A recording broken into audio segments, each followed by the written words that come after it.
49 Kaime no Kokuhaku, pengakuan cinta ke-49. Ada orang yang ditolak sekali lalu menyerah, ada juga yang ditolak berkali-kali, tetapi tetap datang dengan perasaan yang sama. Cerita dibuka dengan momen pengakuan yang terasa langsung menegangkan. Haruki Takanashi, seorang cowok dengan rambut pirang mencolok dan senyum santainya, menatap wanita bernama Azuha dan berkata, "Katakan padaku kalau kau mencintaiku." Azuha menjawab pendek, "Tidak." Cerita lalu beralih ke esokan hari di kelas. Pagi terlihat normal, meja kursi tertata. Azuha tampak melamun, memperhatikan Haruki dari bangkunya. Haruki Takanashi, dia adalah tipe murid bermasalah, rambut dicat, telinga bertindik, sering bolos, langganan daftar hitam guru. Sementara Azuha justru ketua komite disiplin. Dari posisi dan citra, keduanya berada di sisi berlawanan. Dia menghela nafas, tampak tak percaya Haruki menyatakan cintanya kemarin.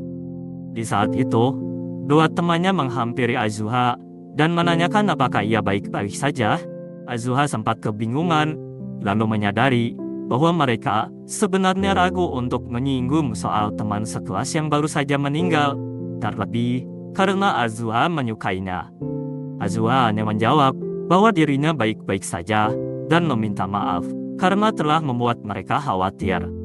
Setelah itu, ia keluar kelas dengan alasan dipanggil oleh guru. Di lorong, pria itu sudah di sana, seperti menunggu Azuha.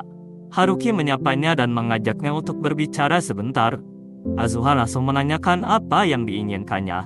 Dengan sikap canggung, namun tetap percaya diri. Haruki mengatakan bahwa ia ingin menyatakan cintanya lagi. Azuha segera memotong, menegaskan bahwa berapa kali pun Haruki mengulanginya, jawabannya tetap tidak. Ia bahkan menyinggung penampilan Haruki yang berantakan dan mengingatkannya bahwa sejak dulu ia sudah menyuruhnya memperbaiki hal itu. Alih-alih tersinggung, Haruki justru tersenyum kecil. Ia menggoda Azuha dengan memanggilnya ketua komite disiplin dan bertanya, apakah masih ada hal lain yang ingin disampaikan kepadanya? Azuha semakin kesal karena ia sedang berbicara dengan serius. Haruki mengatakan bahwa ia merasa senang karena Azuha selalu memperhatikannya. Bahkan hingga sekarang, tidak ada orang lain di sekitarnya yang melakukan hal serupa. Mungkin itulah alasan mengapa ia begitu menyukai Azuha.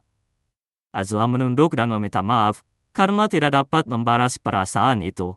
Seberapapun sering Haruki menyatakan cintanya, jawabannya tidak akan berubah.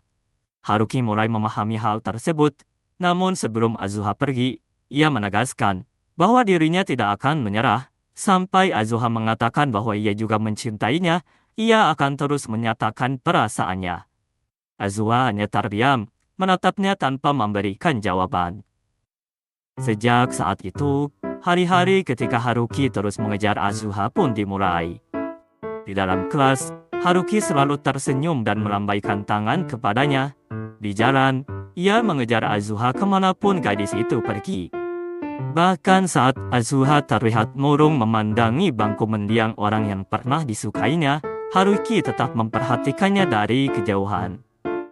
Setiap pagi sebelum berangkat sekolah, Haruki selalu sudah berdiri di depan rumah Azuha, namun tidak berani masuk karena anjing peliharaannya yang selalu menggonggong kepadanya. Dengan polos, Azuha justru melepaskan tali pengikatnya. Anjing itu langsung mengejar Haruki hingga ia panik dan memanjat tiang listrik. Azuha hanya tersenyum melihat tingkahnya yang kocak. Suatu hari, Azuha meletakkan bunga di pinggir jalan dan berdoa, seolah pernah terjadi sesuatu yang merenggut seseorang di tempat itu. Tiba-tiba Haruki bersuara, mengatakan bahwa Azuha tidak bisa melupakannya, ya kan? Azuha yang baru menyadari kehadirannya menoleh dan menjawab ketus bahwa tentu saja tidak. Haruki memandanginya dengan raut iba, lalu berkata pada Azuha, sebaiknya kau melupakan saja orang yang sudah meninggal itu, menemukan cinta baru dan melangkah maju. Azuha segera berdiri dan memarahinya, meminta Haruki untuk tidak berbicara sembarangan. Tidak mungkin ia bisa melupakan semuanya dengan mudah. Setelah itu, ia pun pergi meninggalkan Haruki yang hanya terdiam di tempatnya.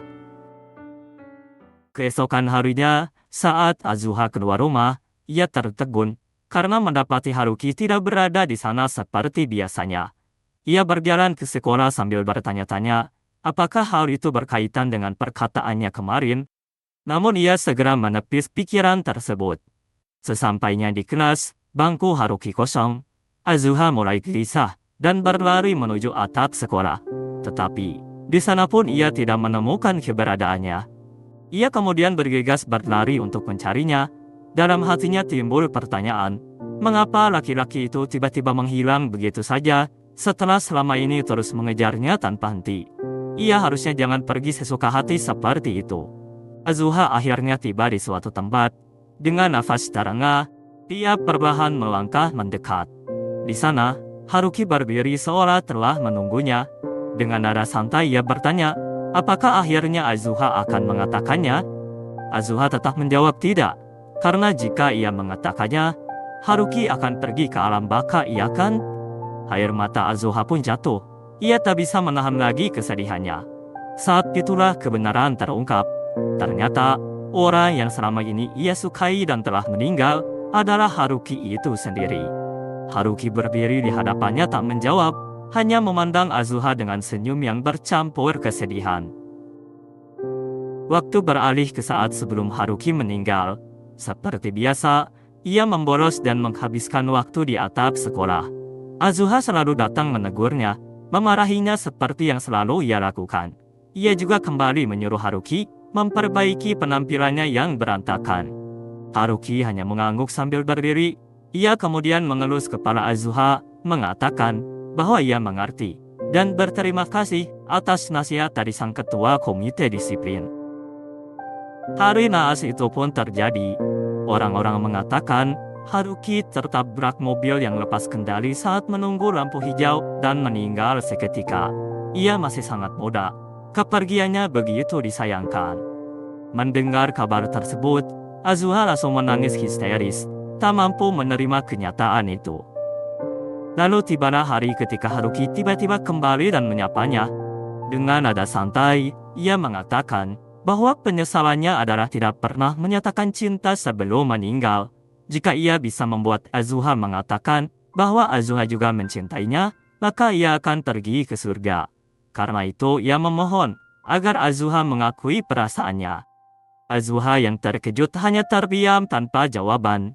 Dalam hatinya, ia masih ingin tetap berada di sisi Haruki, sehingga ia menolaknya dengan suara yang datar. Kembali ke masa kini, Azuha mengatakan bahwa semua ini tidak adil. Haruki seenaknya memanggilnya keluar seperti ini, lalu mati sebelum sempat mengaku kepadanya. Haruki yang tampak sedih hanya mampu meminta maaf. Azuha melanjutkan dengan nada getir. Apakah ia mengira dirinya akan mengatakannya sekarang hanya karena Haruki ingin pergi ke alam baka? Bagi Haruki, mungkin semua ini terasa mudah. Haruki kembali meminta maaf. Azuha berteriak bahwa jika Haruki sungguh ingin meminta maaf, maka tetaplah berada di sisinya dan jangan pergi kemanapun. Aku tidak bisa, jawab Haruki. Ia menjelaskan bahwa hari ini adalah hari ke-49 sejak kematiannya. Jika setelah 49 hari ia tidak naik ke alam baka, maka jiwanya akan terus mengembara di dunia ini selamanya. Azuha mulai goyah, tetapi tetap berusaha mempertahankan pendiriannya, meskipun Haruki mengatakan hal itu. Sebenarnya ia sudah mengetahui semuanya. Ia tahu kenyataannya, namun tetap tidak ingin mengucapkannya. Bahkan, ketika menyadari Haruki menderita karena ingin pergi ke alam baka, demi alasan yang egois, ia terus menahannya. Kali ini Azuha justru meminta maaf. Orang yang tidak adil adalah dirinya sendiri. Ia benar-benar menyesal dan meminta maaf sambil menangis. Haruki segera menghampirinya dan memegang bahunya, berusaha menenangkannya. Ia meminta Azuha untuk tetap datang setiap peringatan tahunan.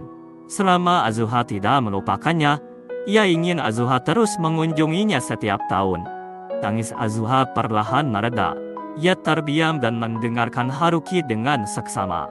Haruki kembali memohon, bolehkah Azuha mengatakan bahwa ia mencintainya? Kali ini, Azuha tanpa ragu menyatakan bahwa ia mencintainya. Ia benar-benar mencintai Haruki, mulai sekarang dan seterusnya akan terus mencintainya. Haruki tampak bahagia mendengar pengakuan itu. Ia memeluk Azuha dan mengucapkan terima kasih. Pelukan itu bertahan beberapa saat, hingga perlahan tubuhnya menghilang dan pergi ke alam baka, meninggalkan Azuha yang menangis seorang diri. Waktu berlalu, Azuha tumbuh dewasa. Dia datang ke rumah Haruki setiap tahun pada hari peringatannya. Keluarga Haruki menyambutnya dengan hangat. Azuha berkata, dia selalu menunggu hari ini, karena setiap hari peringatan ini, ia berkesempatan bertemu lagi dengannya. Kalimat itu menutup cerita dengan nada yang lembut, bukan luka yang menganga, melainkan cinta yang disimpan dengan tenang.